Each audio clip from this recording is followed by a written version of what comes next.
এই যে আগামীকাল বিনা পানি বাক দেবী বেদ মাতা সরস্বতীর পূজা করব আমরা সবাই, তাই না? এই যে মা সরস্বতী শ্বেত পদ্মাসনা দেবী, শ্বেত পুষ্প শোভিতা, শ্বেত গন্ধামূলে তানা, তার সর্ব অঙ্গটা শ্বেত মানে সাদা। তিনি যে বসন করেন সেই বসনটিও সাদা। তার বাহন যিনি তিনিও সাদা, রাজহংস। শ্বেত পদ্ম মানে সাদা পদ্ম ফুলের উপরে যার বাস। তাহলে তার সমস্ত কিছু শুভ্র সাদা। কেন না, এটাই হলো স্বচ্ছতার প্রতীক। বাগদেবী বিনা পানি, বেদমাতা সরস্বতী শুভ্র বস্ত্র ধারণ করে জগৎ সংসারকে শুধু এইটুকু বার্তা দিলেন, হে জগৎ জীব, যার কাছে বিদ্যা থাকবে, যার কাছে জ্ঞান থাকবে, জ্ঞান এবং বিদ্যা সে যদি কলুষপূর্ণ হয়, সেই জ্ঞান এবং বিদ্যা জগৎ সংসারের কোনো কাজে লাগবে না। বিদ্যা যদি তোমার কাছে থাকে, সেই বিদ্যা হবে সাদা, শুভ্র, স্বচ্ছ, তবে তুমি জগতের উপকার করতে পারবে। আর এত কিছু থাকতে ওইটুকু ছোট্ট একটি রাজহাঁস, তিনি হলেন মায়ের বাহন। কেন না, ওই রাজহাঁসের বেশ কিছু গুণ আছে। রাজহাঁস যেমন জলেও চলতে পারে, তেমন স্থলেও চলতে পারে। যারা সত্যিকারের বিদ্বান হবে, জ্ঞানী হবে, তার কাছে কোনো কিছুই ভয়ের বিষয় নয়, আতঙ্কের বিষয় নয়। সকল পরিস্থিতিকে তিনি মানিয়ে নিয়ে চলতে পারেন। এটা প্রথম কথা। দ্বিতীয় কথা কি না, রাজহংস যখন জলে বিচরণ করবে, জলের মধ্যে মাঝে মাঝে ডুব দিয়ে সে স্নানও করে, কিন্তু জল তার গায়ে লাগে না। বাবা শিক্ষা দিলেন জগৎকে, তুমি সংসারে থাকো, সংসারের কাদা মাটির মধ্যে নিজেকে যেন মিশিয়ে ফেলো না। হ্যাঁ, সংসারের কাদা মাটি যেন তোমার গায়ে না লাগে। তৃতীয় শিক্ষা কি না, তিনি শিক্ষা দিলেন, আমরা শুনেছি বড় বড় পণ্ডিতের কাছে যে রাজহংসের কাছে দুধ জল একসঙ্গে বাটিতে দিলে পরে তিনি জলটুকু রেখে দিয়ে দুধটুকু সেবা করে নেন। জগৎকে শিক্ষা দিলেন, এই বার্তা দিলেন তিনি, যিনি পণ্ডিত হবেন, যিনি জ্ঞানী হবেন, যিনি প্রকৃত মহাজ্ঞানী হবেন, জগৎ সংসারে ভালোও আছে মন্দও আছে। তুমি মন্দটাকে ফেলে দিয়ে জগৎ থেকে ভালো জিনিসটাকে সঞ্চয় করে নাও। তাহলে যখন কেশব কাশ্মীর চৈতন্য মহাপ্রভুর সঙ্গে তর্কযুদ্ধে বসতে চাইলেন, জ্ঞানী কাকে বলে দেখুন, মহাপ্রভু করজোর করে বললেন, হে মহাপণ্ডিত, আমার মতো একটা ছোট্ট ছেলের সঙ্গে আপনি এত বড় পণ্ডিত হয়ে আপনি আমার সঙ্গে তর্কযুদ্ধ করবেন, এ তো আমায় মানায় না। তা যাই হোক, আমি তর্কযুদ্ধ আপনার সাথে অন্তত পারবো না। তা যাই হোক, পতিত পাবনে গঙ্গার কিনারে আপনিও আছেন, আমিও আছি, দয়া করে আপনার মুখ থেকে পতিত পাবনে সুরধ্বনি গঙ্গার একটু স্তব শুনতে চাই। কেশব কাশ্মীর চিন্তা করলেন, এ আবার কি বিশেষ ব্যাপার, সরস্বতী মা যার জিও ভাই বিরাজিত, তার আবার স্তব ভাবতে হয়। তিনি কি করলেন না, কোনো শাস্ত্রে আগে থেকে লিখে রাখা নেই বা কোনো পুঁথিতে আগে থেকে লিখে রাখা নেই, তিনি সেই মুহূর্তে ওই স্থানে দাঁড়িয়ে নিজে স্বরচিত 100খানা গঙ্গার স্তব স্তোত্র পাঠ করলেন। কতখানি পণ্ডিত তাহলে একটু ভেবে দেখুন। সেই মুহূর্তে একই স্থানে দাঁড়িয়ে তিনি 100খানা গঙ্গা স্তোত্র, গঙ্গা স্তব পাঠ করলেন। বলো নিমাই পণ্ডিত, কেমন লাগলো তোমার? মহাপ্রভু করজোর করে বললেন, হে পণ্ডিত বর, খুবই ভালো লেগেছে, তবে আপনার ওই 100খানা শ্লোকের মধ্যে 5টি গুণ আছে, 5টি দোষ আছে। 5টি গুণ আর 5টি দোষ। অবাক হয়ে গেলেন কেশব কাশ্মীর, এ কি করে সম্ভব? অনর্গল আমি একের পর এক 100খানা শ্লোক বলে গেলাম, সেই শ্লোক যদি পুঁথিগত বিদ্যা হতো, যদি পুঁথিতে লেখা থাকতো, শাস্ত্রে লেখা থাকতো, হয় বুঝতাম নিমাই পণ্ডিত মুখস্থ করেছে, তারপরে 10 গুণের বিচার করেছে। এ কেমন পণ্ডিত, এ কোন মহাপণ্ডিত! আমি নিজে স্বরচিত 100খানা শ্লোক বললাম, কিন্তু মুহূর্তের মধ্যে তিনি বলে দিলেন সেই শ্লোকের মধ্যে 100টা গুণ, 100টা দোষ। চৈতন্য চরিতামৃত যারা পড়েন তারা জানবেন 100খানা গুণ আর 100খানা দোষ কি কি সকল বর্ণিত আছে। অবাক হলেন, এত শিষ্য সামন্ত, এত ভক্তগণ, সকলের সামনে তিনি কোনোদিন তো এইভাবে পরাস্ত হননি। সকলের সামনে লজ্জায় মাথাটা নিচু হয়ে গেল। যত অহংকার এতদিন মনে ছিল দিগ্বিজয়ী পণ্ডিত হিসেবে, সকল অহংকার যেন ধীরে ধীরে ধুলায় মিশে যাচ্ছে। তাড়াতাড়ি ফিরে এলেন। সারা রাত ধরে বিনা পানি বেদ মাতা সরস্বতীর চরণ দুটো নয়নের জলে ধুয়ে দিলেন। হে মা সরস্বতী, তুমি নাকি আমার মা, তুমি যদি আমার জননী হও, তুমি যদি আমার জিও ভাই বিরাজিতা হও, তাহলে এ তুমি কি করলে মা? এ তুমি কি করলে? ওইটুকু একটা ছেলে, সামান্য একজন যুবক, জনসমক্ষে তার কাছে তুমি আমায় ছোট করে দিলে মা। আমি হেরে গেলাম। আমার শ্লোকে ভুল রয়েছে, একটা নয় 5টা ভুল রয়েছে শ্লোকে। সরস্বতী বিনা পানে বাগদেবী যার জিও ভাই বিরাজিতা, তার জিহ্বা থেকে ভুল শ্লোক উচ্চারণ হয় কিভাবে? আজকে তোমাকে বলতে হবে মা, তুমি বলো, আমি যদি তোমার পুত্র হই, তুমি যদি আমার মাতা হও, তোমাকে বলতে হবে মা, কেন হলো, কেন হলো এমন? বেদ মাতা সরস্বতী দর্শন দিয়ে বললেন, ওরে কেশব, তুই আমার পুত্র, আমার ছেলে, আর যার কাছে তুই তর্কশাস্ত্রে হেরে গিয়েছিস তিনি আমার স্বামী। আমার কাছে আমার ছেলে বড় নাকি আমার স্বামী বড়? কি গুরুত্বপূর্ণ যুক্তিযুক্ত কথা দেখুন। কেশব কাশ্মীর জিজ্ঞাসা করলেন, আমি যদি তোমার সন্তান হই, তুমি যদি আমার জিও ভাই বিরাজ করো, তাহলে আমার 5টা ভুল জিহ্বা থেকে এলো কিভাবে? সরস্বতী মাতা বললেন, তুমি আমার সন্তান, তুমি আমার পুত্র, আর যার কাছে তুমি পরাজিত হয়েছ, যার কাছে হয়েছে তোমার পরাজয়, তিনি আমার স্বামী। তিনি শুধু আমার স্বামী নয়, তিনি শুধু আমার একার স্বামী নয়, তিনি জগৎ স্বামী, বিশ্ব ব্রহ্মাণ্ডের স্বামী। ছেলে যদি অপরাধ করে, ছেলে যদি ভুল করে, পিতাই তো ভুল সংশোধন করে দেয় রে বাবা। এতে দুঃখ করিস না, এতে ক্ষোভ করিস না।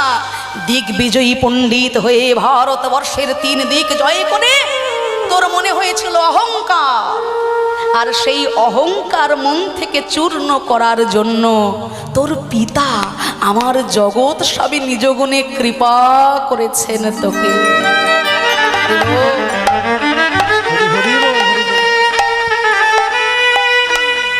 তাহলে কেশব কাশ্মীর সার্বভৌম ভট্টাচার্য কত প্রকারের মহাপণ্ডিতকে যিনি তর্ক যুদ্ধে পরাজিত করেছিলেন, তিনি হলেন আমার চৈতন্য মহাপ্রভু। আচ্ছা মা, আগামীকাল সরস্বতী পূজা, সবাই সরস্বতী পূজা করবেন তো? হ্যাঁ। আচ্ছা, দুর্গা মা যখন সপরিবারে মর্তধামে ভক্তের পূজা পেতে আসেন, সঙ্গে আসেন লক্ষ্মী আর এই সরস্বতী, তাই তো? লক্ষ্মী সরস্বতী দুর্গা দেবীর কে হয় গো মা? হ্যাঁ, কে হয়? মেয়ে, নাতনি। আচ্ছা, কথিত আছে শাস্ত্র মতে, যখন দুর্গা দেবীর বিবাহ হয়, জগৎ জননী লক্ষ্মী দেবী দুর্গা দেবীকে শৃঙ্গার করে দিচ্ছেন, মানে সাজিয়ে দিচ্ছেন, আর সরস্বতী মা করছেন এও কাজ। সৃষ্টির প্রারম্ভে জগতে যখন মনুষ্য তত্ত্ব সৃষ্টি হয়নি, সেই সৃষ্টির প্রারম্ভ থেকে বেদ মাতা সরস্বতীর জন্ম আবির্ভাব। সৃষ্টিকর্তা ব্রহ্মার মুখ থেকে, সৃষ্টিকর্তা ব্রহ্মার মুখমণ্ডল থেকে বেদ মাতা সরস্বতীর আবির্ভাব, সৃষ্টির প্রারম্ভ থেকে। তবে দুর্গা দেবীর কন্যা অবশ্যই আছেন, লক্ষ্মী সরস্বতী কিন্তু তার কন্যা নয়। লক্ষ্মী সরস্বতী দুর্গা দেবীরই অংশ, যেই দুর্গা সেই লক্ষ্মী সেই সরস্বতী, কিন্তু দুর্গার কন্যা কিন্তু লক্ষ্মী সরস্বতী, এটা আমাদের ভুল সিদ্ধান্ত। যদি শাস্ত্র পড়ি আমরা জানতে পারব দুর্গা দেবীর কন্যা অবশ্যই আছেন। একজন কন্যা হলেন জ্যোতি, যা শিব ঠাকুরের নয়নের জ্যোতি থেকে আবির্ভূতা। আর একজন কন্যা হলেন অশোক সুন্দরী, শিবলিঙ্গে জল ঢালার সময় অশোক সুন্দরীকে জল দিই। আর একজন শিব ঠাকুরের কন্যা, তিনি হলেন আমাদের মা মনসা। তাহলে এই তিনজন হলেন শিব ঠাকুরের কন্যা। লক্ষ্মী সরস্বতী কিন্তু দুর্গা দেবীর কন্যা নয়। এগুলো আমাদের জানতে হবে। আমাদের এই ভারতবর্ষে যখন দাপরের শেষ ভাগ, কলির প্রারম্ভ, মানে মাতা গান্ধারীর অভিশাপে কৃষ্ণের 56 কোটি যদুবংশ হলো ধ্বংস। আবার ওদিকে বালিপুত্র অঙ্গদের কথা রাখতে জরাব্যাধ রূপে অঙ্গদ ভগবানকে চোরা বানে, তীক্ষ্ণ বানে করলেন বিদ্ধ। নররূপে কৃষ্ণের লীলা হলো সাঙ্গ। কৃষ্ণের অন্তর্ধ্যানের পরে জগৎ সংসার অন্ধকারে পরিপূর্ণ হলো।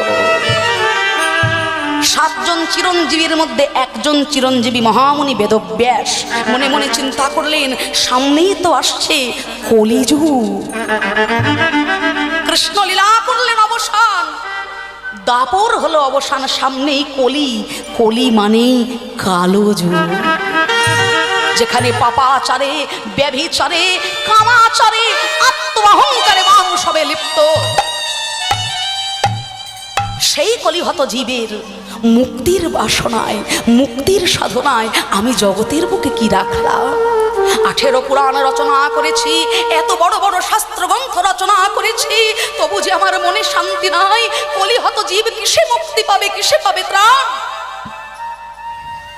প্রভাসের তীরে এক মনে এক প্রাণে চোখের জলে বুক ভাসাচ্ছেন মহামুনি বেদব্যাস।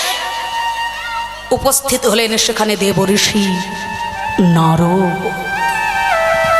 দেবঋষিকে দেখে মহর্ষি হাত জোড় করে প্রণাম জানালেন। মহর্ষি বেদব্যাস দেবরাজকে দেখে, দেবঋষিকে দেখে হাত জোড় করে প্রণাম করলেন। হে দেবঋষি, আমার মনে শান্তি নাই। হতভাগ্য কলিজীব কিসে পাবে মুক্তি, কিসে পাবে ত্রাণ? নারদ মুনি বললেন, আমি জানি, আর সেই জন্যই তো আমি এসেছি। 18 পুরাণ রচনা করেছ, এত শাস্ত্র গ্রন্থ তুমি রচনা করেছ, কিন্তু পূর্ণ ব্রহ্ম ভগবানের লীলা কথা কি তুমি লিখেছ? যার মধ্যে থাকবে ভগবানের লীলা কথা, গুণ কথা, থাকবে তার দমনের কথা, থাকবে তার পালনের কথা। বলে, আমি এই বৃদ্ধ অবস্থায় এখন হাতে কি আমার আর কলম চলবে? আমি কি করে লিখব? বললেন, তুমি বেদ মাতা সরস্বতীর আহ্বান পূজা অর্চনা করো। বেদ মাতা সরস্বতী যদি কৃপা করেন তাহলেই তোমার অসাধ্য সাধন হবে। ভগবত লীলা, কৃষ্ণস্তু ভগবান স্বয়ং, সেই কৃষ্ণ লীলা তুমি জগৎ সংসারকে প্রদান করো। এই কৃষ্ণ নামে, কৃষ্ণ লীলাতে জগৎ জীব মুক্তির পথ খুঁজে পাবে। তখন তিনি ফিরে এলেন তার বদরিকাশ্রমে। সারাটা উঠোন সুন্দরভাবে গোবর জল দিয়ে পরিষ্কার করে, শুভ্র স্বচ্ছ বস্ত্র পরিধান করে, একটি কুলের বীজ সামনে রইল, মানে বদ্রী। কুলের বীজ ধীরে ধীরে বড় হবে, গাছ, গাছ থেকে ফুল হবে, ফল হবে, কুল ফল পাকবে, সেই ফল পেকে যখন মাটিতে পড়বে তবে হবে না বেদমাতা সরস্বতী সন্তুষ্টা। তাহলে এই সেই ভারতবর্ষে এই কলির যখন সূত্রপাত, সেই মুহূর্তে প্রথম সরস্বতী পূজা করেছিলেন মহামুনি বেদব্যাস। মাতা সরস্বতী দর্শন দিলেন, কুল ফল দিয়ে মায়ের সেবা তিনি দিলেন, রচনা করলেন তিনি সুন্দর জগৎ সংসারকে উপহার দেওয়ার জন্য কলিহত জীবের মুক্তির একমাত্র পথ সর্বগ্রন্থ সার শ্রীমদ্ ভাগবতম। হরি হরি বল। তাই আজ সেই হরি কথা, কৃষ্ণ কথা আমরা সাধন করতে এসেছি। চৈতন্য মহাপ্রভুকে লীলায় ভাবিত করে, চৈতন্য মহাপ্রভুর লীলা কথা আস্বাদন করে, লীলারসে তাকে ভাবিয়ে নিয়ে চলুন সবাই মিলে যাব মধুর বৃন্দাবনের পথে। আস্বাদন হবে। আজকে বিষয়বস্তু হলো ভান্ডির বনে রাধা কৃষ্ণের বিবাহ। হরি হরি বল। সকলে রাধা নামের জয়ধ্বনি করে একটু করতালি দিয়ে প্রাণ ভরে সবাই গাইব রাধা নাম। আর মায়েরা একটু উলুধ্বনি, হরিধ্বনি, শঙ্খধ্বনি একসাথে সবাই নিতাই গৌর প্রেমানন্দে। সকলে করতালি দিয়ে গাইব রাধা নাম।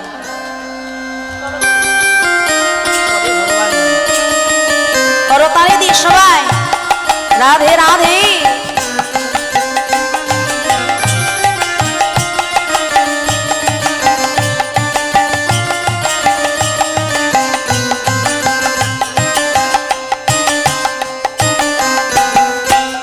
তোমরা চলো চলে যাই,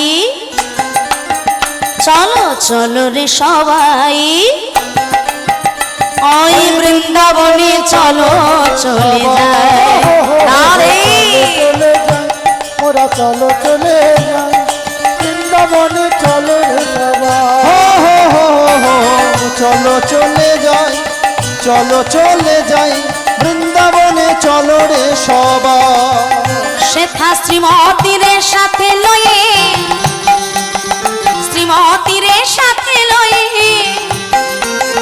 শ্রীমতীর সাথে লয়ে হোলি খেলিছে কানাই। চলো চলে যাই, চলো রে সবাই, বৃন্দাবনে চলো রে হরি হরি হো। চলো চলে যাই, চলো ঝরা চলো চলে যাই, চলো যাই, বৃন্দাবনে চলো রে সবাই। চলো চলে যাই, চলো চলে যাই, বৃন্দাবনে চলো রে সবাই।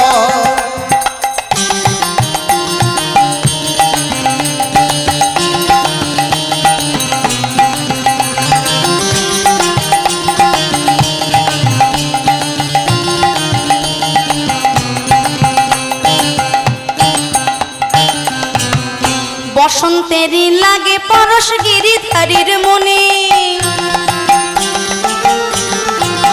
আবির রঙে খেলে হোলি রাধা রানী সরে। বসন্তেরই লাগে পরশ গিরিধারীর মনে, আবির রঙে খেলে হোলি রাধা রানী সরে। রঙিন হলো কানুর রঙে, রঙিন হলো কানুর রঙে, রঙিন হলো কানুর রঙে আয়ান ঘর নিতাই।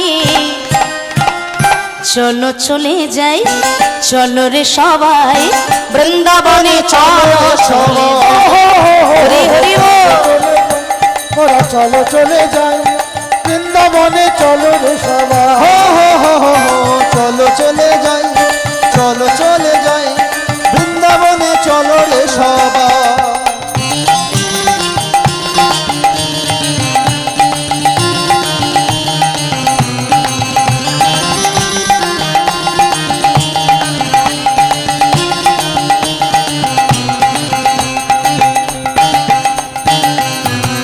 কেমন হোলি খেলছে দেখো মদন মোহন, ওই আবির রঙে রাঙায় আয় অবলার মন।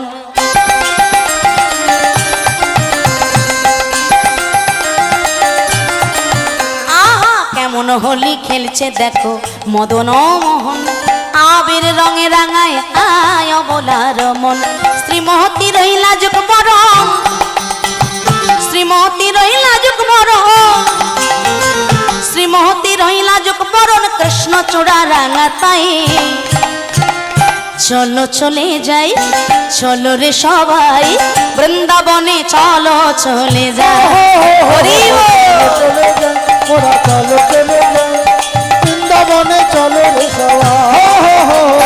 চলো চলে যাই, চলো চলে যাই বৃন্দাবনে, চলো রে সবাই। সবাই মিলে একটু করো তালি দিয়ে প্রাণ ভরে রাধে রাধে রাধে বরসানে বলে হরি হরি বল। রাধে রাধে রাধে বরসানে বানি রাধে, রাধে রাধে রাধে বরসানে বলে রাধে, ওগো রাধে রাধে রাধে বরসানে বানি রাধে, বলো রাধে রাধে রাধে বরসানে বলে রাধে, রাধে রাধে রাধে বরসানে বানি রাধে, ও রাধে রাধে রাধে বরসানে বলে রাধে, ওগো রাধে রাধে রাধে বরসানে বানি রাধে, রাধে রাধে রাধে বরসানে বলে রাধে, ও রাধে রাধে রাধে রাধে। রাধে রাধে।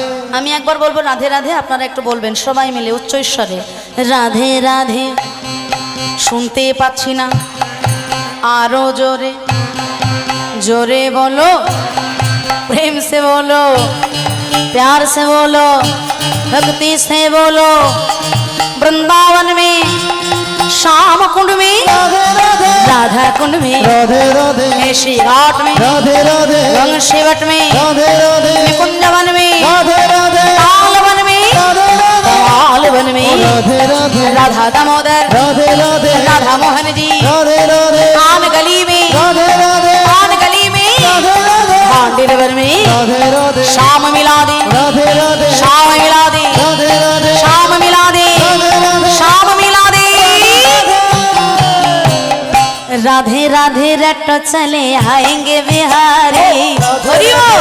चल आएंगे बिहारी, और राधे राधे लट चले आएंगे बिहारी, राधे राधे लट चल आएंगे बिहारी, उड़े आएंगे बिहारी चले आएंगे बिहारी, आएंगे बिहारी चले आएंगे बिहारी, ओ आएंगे बिहारी चले आएंगे बिहारी, आएंगे बिहारी चले आएंगे बिहारी, ओ राधे राधे राधे राधे लट चले आएंगे बिहारी, राधे राधे लट चले आएंगे बिहारी, राधे राधे लट चले आएंगे बिहारी, राधे राधे लट चले आएंगे बिहारी। राधे श्याम राधे श्याम, राधे श्याम राधे श्याम, बोलो हरि हरि नाम, बोलो हरि हरि नाम, राधे श्याम राधे श्याम, राधे श्याम राधे श्याम, बोलो हरि हरि नाम, बोलो हरि हरि नाम, राधे श्याम राधे श्याम, राधे श्याम राधे श्याम, बोलो हरि हरि नाम, हरि हरि नाम, राधे श्याम राधे श्याम, राधे श्याम राधे श्याम, राधे श्याम राधे श्याम। राधे श्याम राधे श्याम। जय वृंदावन विलासिनी राधा रानी की जय हो, श्याम सुंदर की जय हो, मदन मोहन की जय हो, जय हो, जय जय हो। बोलिए राधा रानी की, जय बोलिए राधा रानी की, जय बोलिए राधा रानी की। जय जय जय राधे श्याम। आज पूर्ण ब्रह्म स्वयं भगवान आमार प्रति जुगे जुगे जेमन भावे तिनी दुष्टेर दमन और सृष्टेर पालन करेছেন। यदा यदा हि धर्मस्य ग्लानिर्भवति भारत अभ्युत्थानं धर्मस्य तदात्मानं श्रियम्यहं परित्राणाय साधूनां विनाशाय च दुष्कृतं धर्मो संस्थापनार्थाय संभवामि युगे युगे। दुष्टेर दमन और श्रेष्ठेर पालनेर जন্য आज पूर्ण ब्रह्म स्वयं नारायण मोहिनी रूप धारण करलेन। আহা, যে মোহিনী রূপ দর্শন করে অসুর গন্তমত্ত হলই, স্বর্গের দেবতাগণ পর্যন্ত হয়ে গেল আত্মহারা, পাগল পারা। মোহিনী রূপেতে হরি মাতাল ভুবন, মাতাল ভুবন। হরি হরি বল। রূপেতে হরি মাতাল ভুবন, মাতাল ভুবন। মোহিনী রূপেতে হরি মাতাল ভুবন, মাতাল ভুবন। মোহিনী রূপেতে হরি মাতাল ভুবন, মাতাল ভুবন। মোহিনী রূপেতে হরি মাতাল ভুবন, মাতাল ভুবন। মোহিনী রূপেতে হরি মাতাল ভুবন, মাতাল ভুবন। কটিকা মূর্ছা যায় হেরিয়া বদন, মাতাল ভুবন। মোহিনী রূপেতে হরি মাতাল ভুবন, মাতাল ভুবন। ওগো মোহিনী রূপেতে হরি মাতাল ভুবন, মাতাল ভুবন। মোহিনী রূপেতে হরি মাতাল ভুবন, মাতাল ভুবন। ব্রহ্মা পাগল, ইন্দ্র পাগল, আর পাগল ভোলা, দেবতা গন্ধর্ব যত হইল বিপরা। মাতাল ভুবন। হরি হরি বল। মোহিনী রূপেতে হরি মাতাল ভুবন, মাতাল ভুবন। ওগো মোহিনী রূপেতে হরি মাতাল ভুবন, মাতাল ভুবন। নেচে নেচে যায় মোহিনী, নেচে নেচে যায় গো। ওগো নেচে নেচে যায় মোহিনী, নেচে নেচে যায় গো। নেচে নেচে যায় রোহিণী, নেচে নেচে যায় গো। নেচে নেচে যায় মোহিনী, নেচে নেচে যায় গো। আর যাই আর নয়নে ফিরে ফিরে যায়। ও যাইয়া আর নয়নে ফিরে ফিরে যায় গো। যাইয়া আর নয়নে ফিরে ফিরে যায় গো। নেচে নেচে যায় মোহিনী, বলো ধনী হরি ধনী। নেচে নেচে যায় রোহিণী, নেচে নেচে যায় গো। নেচে নেচে যায় রোহিণী, নেচে নেচে যায় গো। নেচে নেচে যায় রোহিণী, নেচে নেচে যায় গো। নেচে নেচে যায় মোহিনী, নেচে নেচে যায় গো। মোহিনীর রূপ ধারণ করেছেন পূর্ণ ব্রহ্ম স্বয়ং নারায়ণ, স্বর্গের দেবতা গন্ধর্ব কিন্নর, সুর আসর সকলে পাগল হয়ে গেল, আত্মহারা হলো। কত শত দেবতাগণ করজোরে মনে মনে চিন্তা করছে, না হারে এমন সুন্দর কন্যা কি কখনো বিশ্ব ব্রহ্মাণ্ডে আর দ্বিতীয় আছে? এমন সুন্দর রূপ, এমন সুন্দর রূপময়ী কন্যা। দেবতাগণ চিন্তা করলেন, যদি এই কন্যা আমার ঘরণী হতো, আমার প্রেয়সী হতো, তাহলে আমার কতই না আনন্দ হতো, কতই না সুখ হতো। দেবতাগণের মনে হলো এই বাসনা, কিন্তু সকল দেবতার মধ্যে একজন দেবতা মনে মনে চিন্তা করলেন, এত সুন্দর রূপের কন্যা, এই কন্যার পিতা যদি হতাম আমি, জীবন হতো ধন্য। বাৎসল্য স্নেহে আমি তাকে বড় করতাম আমার ঘরে, কতই না স্নেহ দিয়ে আমি সেই কন্যাকে বড় করতাম। এই জগৎ সংসারে যত যত রত্ন আছে, সকল রত্নের মধ্যে সর্বশ্রেষ্ঠ রত্ন হলো কন্যা রত্ন।